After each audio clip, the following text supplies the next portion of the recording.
뮤리겐 몰트만의 책 절망의 끝에 숨어있는 새로운 시작 강독 10번째 시간을 시작하겠습니다. 지금 우리는 제1부 제1장 대재난 속에서의 새로운 시작들 4번을 볼 차례입니다. 1장 차례를 한번 다시 확인해 보겠습니다. 이미지 파일 그 차례를 한번 불러보겠어요. 우리는 종종 진도 나가다가 차례로 다시 돌아가겠습니다.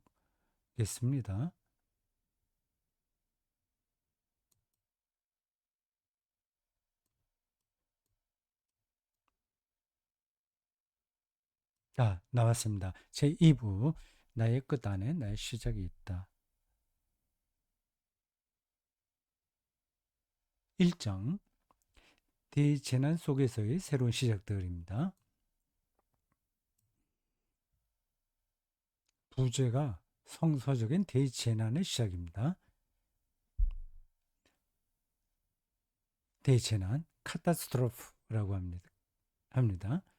영어도 그렇고 독일어도 단어가 비슷합니다.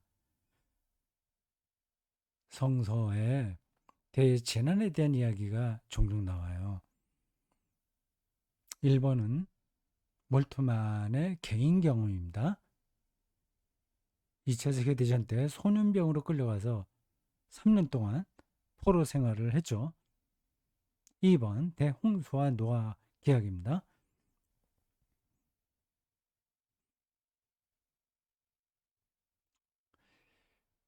네, 3번 이스라엘의 대재난과 유대교의 시작입니다.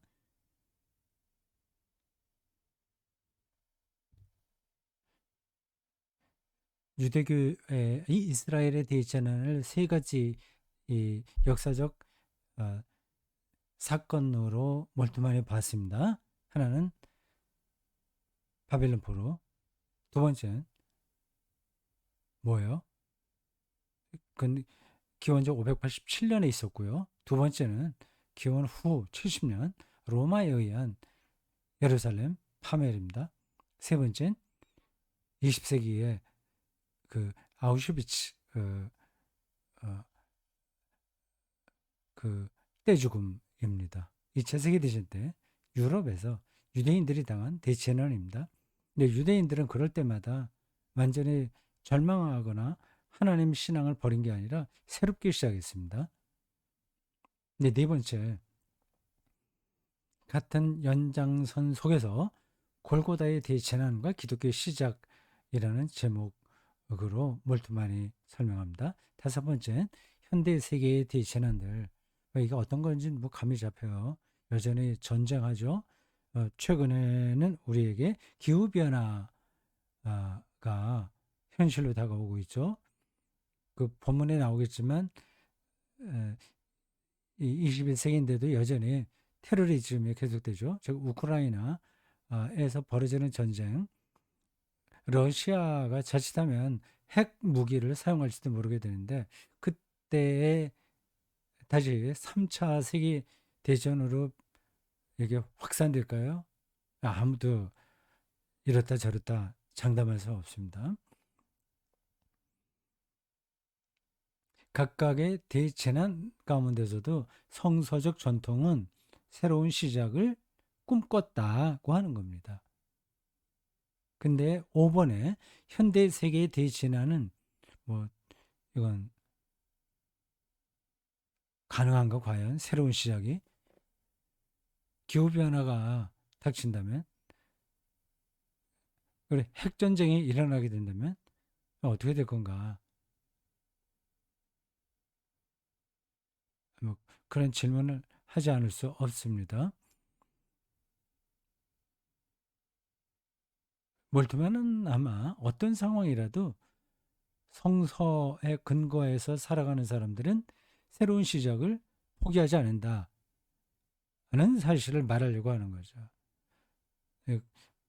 누구든지 그거는 말할 수는 있습니다. 일반 설교자들도 그렇게 말할 수 있어요. 근데 그게 설득력이 있으려면 음, 어떤 근거들을 제공해야죠. 자, 이제 4번 골고다의 대제난과 기독교의 시작으로 갑니다. 여기 67쪽입니다. 67쪽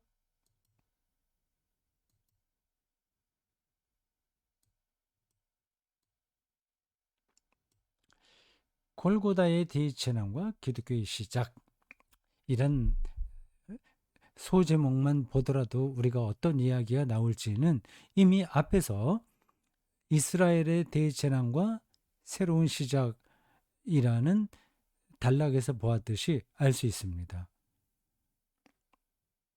이 골고다의 대재난은 엘리 엘리 라마 사박단이라는 가상 7원 중에 한 문장에 그대로 드러나는 겁니다.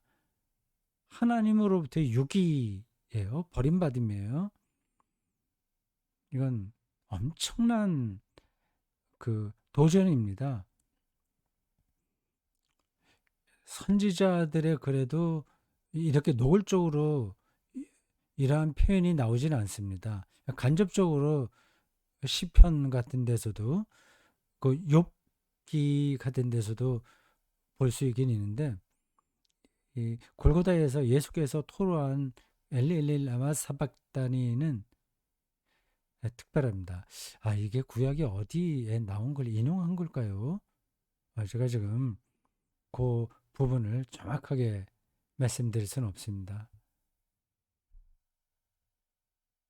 골고다에서 벌어졌던 그 사건으로 인해서 예수를 따라다니던 이들은 이제 모든 것들을 포기하고 제각각 자기의 일상으로 돌아가야 됐는데 그것을 새롭게 시작했다는 거 아닙니까? 기독교의 대재난 속에서도 어, 생성되었다. 이 번역이 좀 깔끔하지 않네요. 문장 자체가 기독교의 대재난 속에서도 생성되었다. 아니군요. 기독교도 제가 문장을 잘못 읽었습니다. 기독교 역시 대재난 카타스트로프 속에서 나왔다. 이 대재난은 메시아 예수가 로마의 주둔군들을 통해 골고다에서 당한 십자가 처형을 말한다. 그 다음 쪽은 여러분들에게 보여드리지 못합니다. 뭐 그 내용은 뭐 우리들이 대충 아는 겁니다. 예수의 십자가 처형은 그건 예상하기 어려웠던 거예요. 예수님이 십자가에 처형당할 만한 잘못을 행하지 않으셨습니다. 십자가 처형은 정치범들에게나 해당되는 로마 형법입니다. 로마 형법 중에서도 가장 잔인한 사형 제도입니다. 로마 제국에 무력으로 저항하던 사람들에게 이러한 십자가 처형이 선고되었습니다. 로마 시민들에게는 이러한 죽음이 해당되지 않았습니다.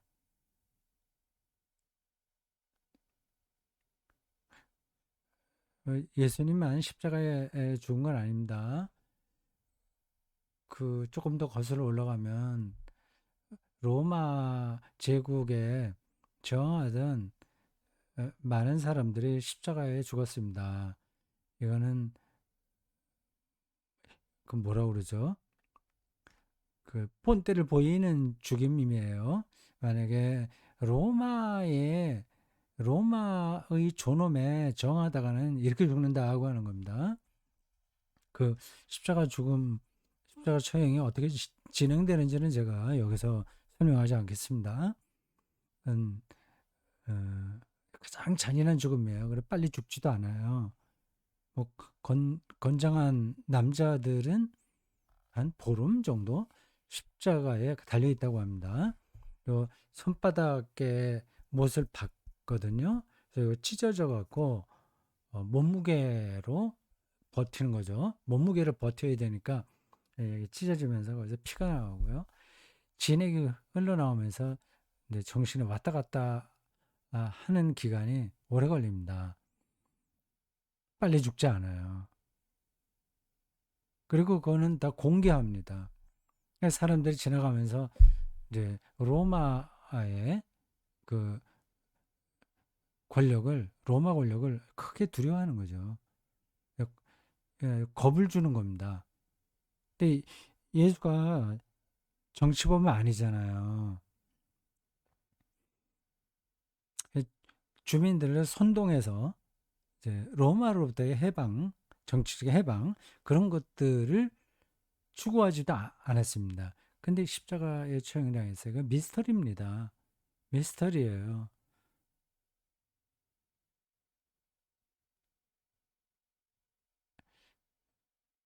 복음서에는 그 로마 총독인 빌라도보다는 유대 종교 지도자들의 책임을 더 엄중하게 묻습니다. 그런데 사도신경에는 유대 종교 지도자들은 언급이 안 되고 이 총독 빌라도만 언급돼요. 그래서 사도신경과 복음서가 말하는 예수의 십자가 처형의 장본인이 누구냐 하는 데서는 이제 입장을 다르게 합니다. 실제로 누구 책임이냐? 그거는 우리가 지금 어떻게 가릴 수 있겠습니까?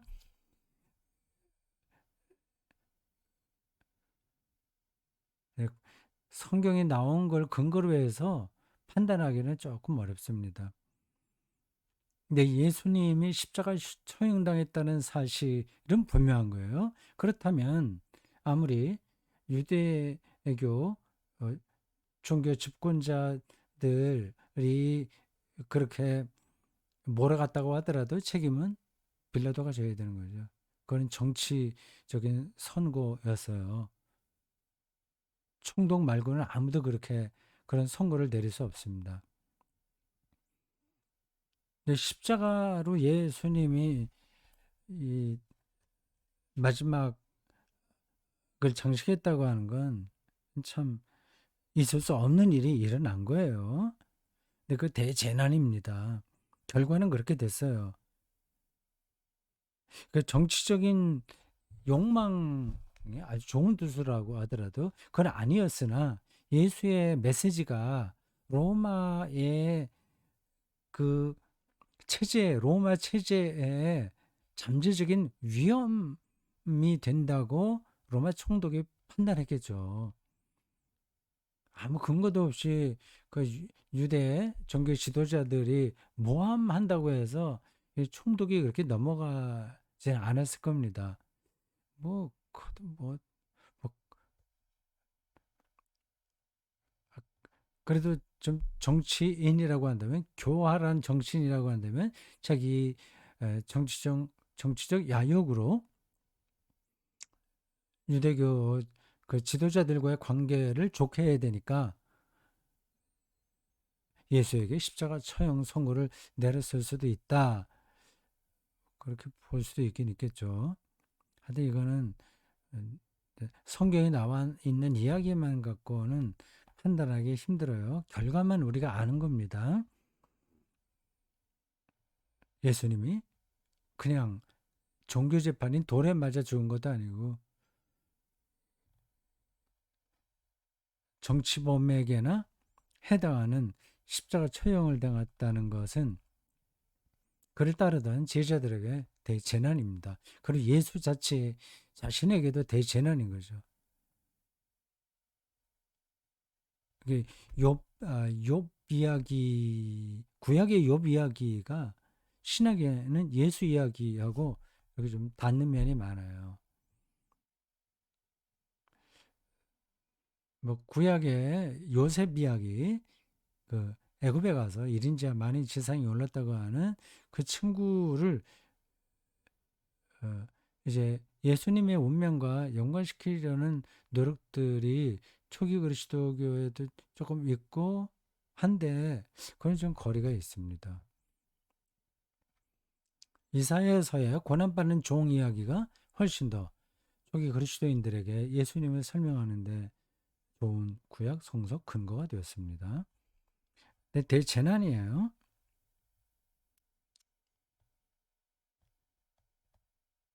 하나님의 아들로 고백하는 그에게 이런 일이 일어났다는 것을 초기 그리스도인들이 어떻게 받아들였냐 하는 그 문제를 여기 몰트만이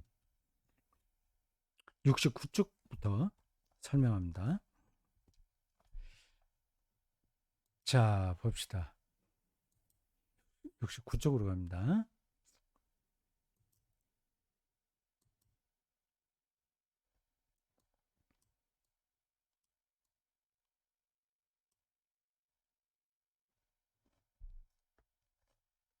맨 밑줄부터 좀 볼까요? 그들은 예수를 인간 속에 거하는 하나님의 나라로 제자들이 그렇게 봤다는 거죠.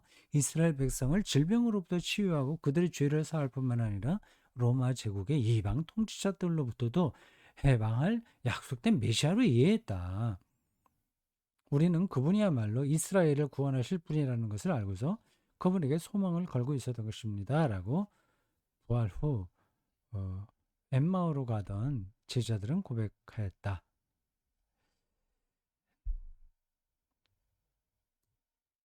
자, 1번 그리고 나서 대재난이 임하였다. 이, 좀 순서가 여기서는 좀 어, 바뀐 것처럼 보여요. 이 엠마오로 가던 사람들의 고백이 그냥 있었다고 하는 걸 전제하는 거지 고백한 다음에 대재난이 임한 건 아닙니다. 그 엠마오 제자들의 고백은 부활 이후 이야기니까요. 그러니까 부활 이후 이야기와 부활 이전의 이야기가 서로 통합니다. 이 부활 이후에 엠마오로 가던 두 제자들이 이렇게 고백했다는 이 성서 보도는 시간적으로 부활 이후에 꼭 있었다는 게 아니라 예수님을 그렇게 원래부터 생각했다는 겁니다. 그리고 나서 대재난이 임하였다. 즉 한 제자 곧 유다가 예수를 배반하여 로마 병사들에게 넘겨주었던 것이다. 추측한데 유다는 예수가 민중 봉기를 일으키도록 자극하기 위한 목적으로 그렇게 했던 것 같다. 이것도 그냥 추정하는 거지 100% 확실하지는 않습니다.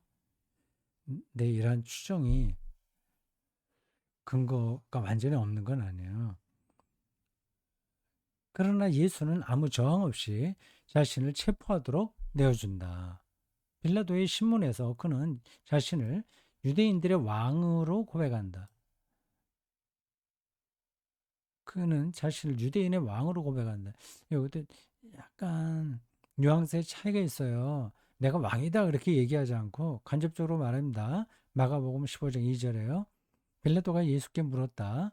당신이 유대인의 왕이요? 그러자 예수께서 빌라도에게 대답한다. 당신이 그렇게 말하였소. 이게 그 당시에 그 상대방이 말하는 거를 무조건 긍정한다는 뜻으로 표현되는 어, 그 문장인지 아니면 다른 건지는 조금 더 생각을 해 봐야 됩니다. 여기만이 아니라 다른 데서도 예수님은 이런 방식으로 얘기합니다. 내가 그리스도다 뭐 이렇게 말하지는 않아요. 세상 사람들이 나를 누구냐 하고 제자들에게 묻죠. 저는 살아계신 하나님의 아들입니다라고 할 때 그걸 이제 부정하지 않고요. 또 어떤 데는 또 부정하는 듯한 뉘앙스의 발언도 있습니다. 예수님도 그 사이에서 여러 생각을 하셨을 거예요. 내가 메시아 맞나? 하나님의 아들 맞나? 도대체 유대인들이 생각한 그 메시아는 누군가? 하나님 나라, 내가 하나님 나라 자체인가? 하나님 나라가 온다고 얘기 나는 할 수 있는데 사람들이 나를 하나님 나라와 일치된 존재로 보고 본다는 것 사실을 내가 어떻게 받아들여야 되나? 여러 가지 생각이 있었을 겁니다. 예수는 이스라엘의 왕과 같은 해방자에게서 기대할 수 있는 그 어떤 것도 행하지 않는다. 유대인들의 메시아니즘은 대단히 전복적입니다. 완전히 세계를 정의롭게 바꿔야 돼요. 강력한 힘으로요. 이로 인해 그의 신실한 제자 베드로는 혼란에 빠진다. 그는 예수를 멀찍이 따라갔다. 그러나 사람들이 그를 알아보자 그는 예수를 3번이나 부인했다. 그는 목숨을 부지하기 위해 나는 이 사람을 알지 못한다고 말한다. 유다도 그랬고 베드로도 사실은 똑같이 예수를 부정한 겁니다. 다른 제자들은 단지 로마 병사들에 대한 두려움 때문만이 아니라 그들이 추종했던 이 무기력한 지도자에 대한 실망 때문에 도망간다.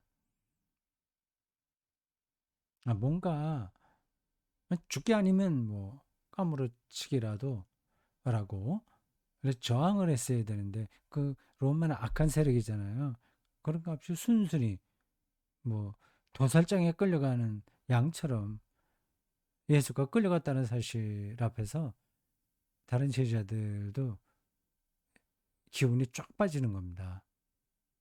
그 다음에 실망이 절정에 달하게 되는데 이는 하나님 자신에 대한 예수의 실망을 말한다. 이 잔을 내게서 지나가게 하옵소서. 이런 기도도 우리가 일반적으로 알고 있는 예수 그리스도에 대한 상과는 좀 상충하는 거죠. 하나님의 아들이라고 한다면 아주 그 악한 세력을 하늘에 불을 끌어내려서 뭘 파멸시키든지 아니면 이 십자가의 죽음이 내가 가야 되는 길이라고 한다는 판단에 섰다면 뭐 할렐루야 아멘 하고 갔어야 되는데 일단은 피하고 싶어 하잖아요. 그게 이제 전통적인 그 메시아 상하고는 거리가 먼 겁니다. 이 기도를 그의 아버지 하나님은 듣지 않는다.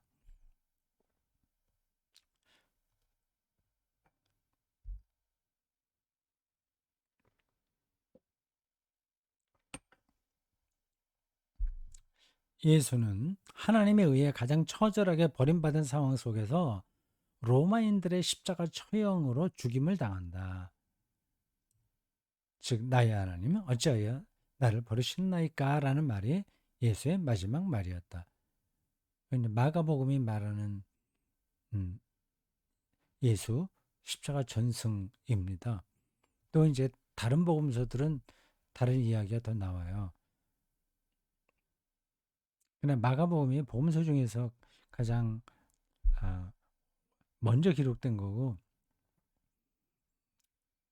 그 객관적 사실에 가장 가깝다고 본다면 예수님은 십자가에서 이런저런 여러 가지 말씀을 많이 한 게 아니라 하나님으로부터의 버림받음 한마디였다. 이렇게 생각해도 됩니다. 이것이 메시아 예수의 끝이었고 임박한 하나님 나라에 대한 그의 메시지의 끝이었다. 그가 그토록 친밀하게 아바, 아람어로요. 아바가 아니라 아빠 이렇게 발음해야죠. ABBA. 아빠라고 불렀던 하나님의 끝이었다. 또한 그것은 그의 아들됨의 끝이었다. 하나님의 아들이 이렇게 버림받는다는 게 말이 안 되잖아요. 여러 다양한 사람들이 그에게 두었던 모든 신뢰의 끝이었다. 70쪽으로 넘어갑니다.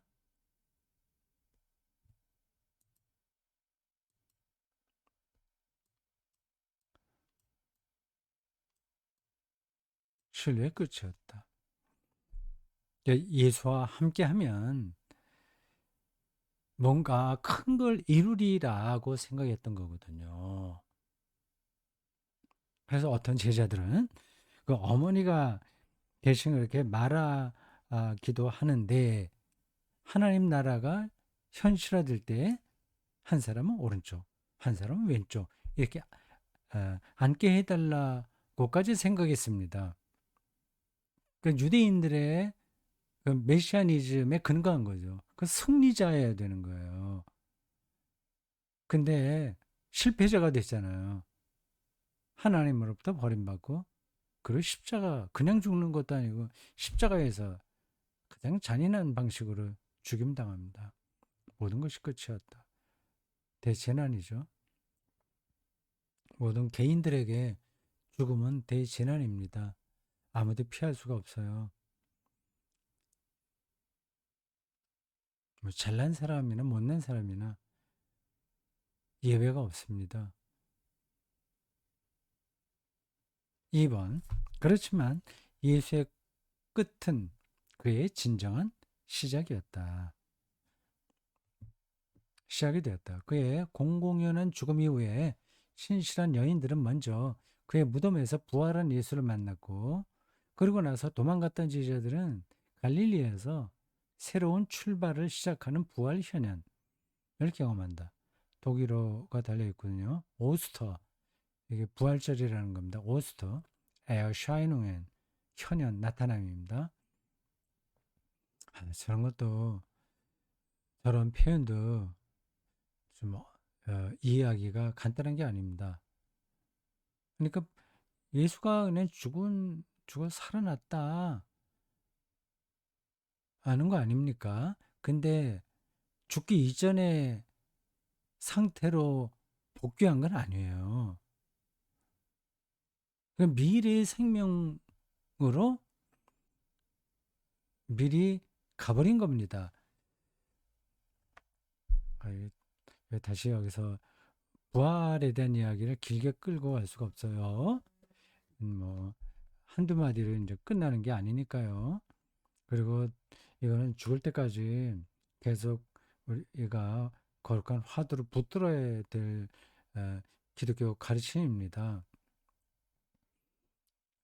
기회 있을 때마다 그것에 대한 설명을 좀 듣고 또 자기 생각을 넓히면서 그 부활 영성 안으로 들어가는 게 최선입니다.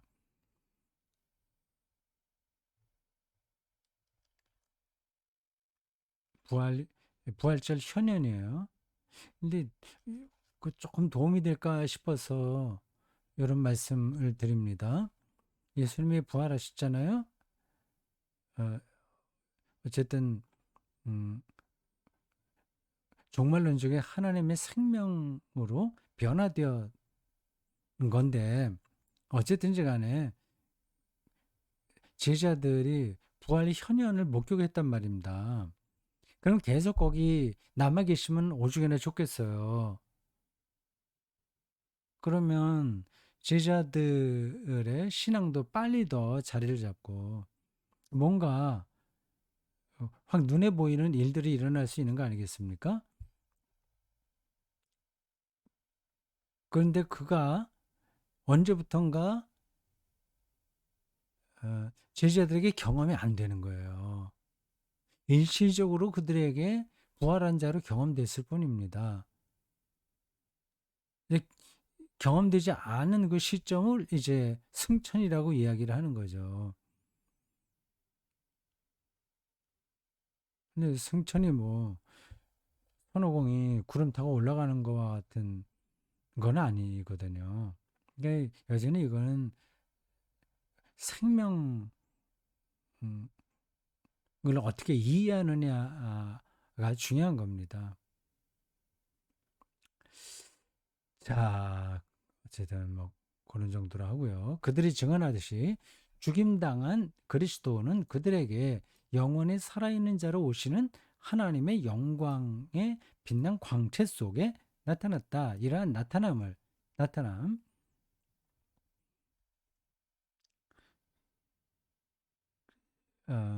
몰트만 자기의 책을 여기 인용했군요.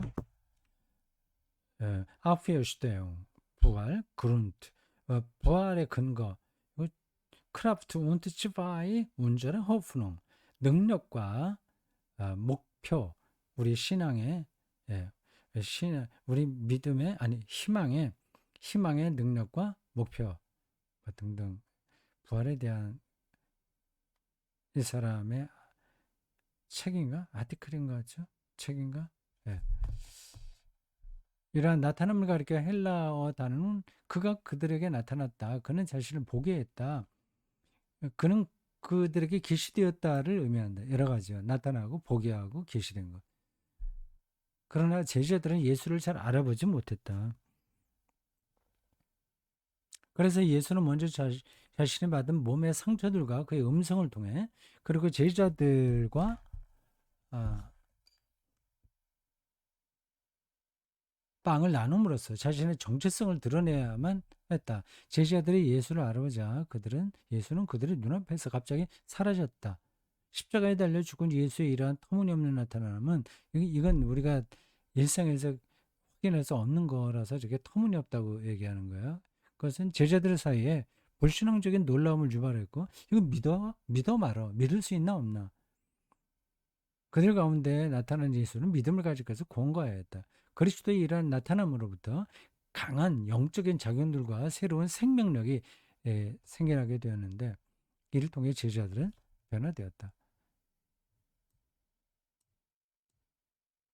제자들은 두 가지 경험, 곧 예수가 하나님에 의해 버림받은 상태로 십자가에 달려 무기력하게 죽은 충격적인 경험과 또한 하나님의 영광 중에서 부활하신 경험 사이의 공통점을 찾아 일치시키고 어떤 일이 예수에게 일어나는지를 올바로 이해해야만 했다. 이를 위해 그들은 죽은 자들의 부활에 대한 옛 이스라엘의 희망의 상징을 받아들였고 그리스도의 죽은 자들로부터의 어, 부활에 대해 말하기 시작했다. 바울이 말한 것처럼 한 사람이 모든 다른 사람 앞에서 죽은 자들의 첫 열매와 생명의 선도자가 되었다. 예수의 제자들에게서 그리스도의 부활은 죽은 자의 소생이나 다시 돌아오는 거가 아니고 유령 같은 회귀가 아니에요. 예수는 가사 상태가 아니라 실제로 죽었고 묻혔다. 그는 제자들에게 영으로만 나타나는 것이 아니라 부활의 세계에 변화된 육체의 형태로 나타났다. 변화된 육체, 변화된 몸이에요. 몸으로의 부활이 그걸 가리킵니다. 그러므로 예수의 부활 사건은 그의 제자들에게서 단지 지나가 버린 역사적 사건이 아니라 오히려 미래를 자기 앞에 갖는 과거의 사건이다. 음. 근데 미래 사건이라는 겁니다. 그게 선취된 거예요. 신학적 용어로 하면 개념으로 하면 그렇습니다. 이를 신학적 용어로 표현하면 하나님의 미래가 과거, 지나간 과거를 지배하는 종말론적인 사건이다. 이걸 이제 선취라고 말합니다. anticipation, 뭐 prolapse, 몇 가지 단어가 있어요.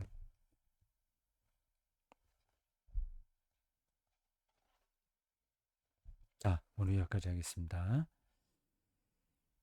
녹화 중단.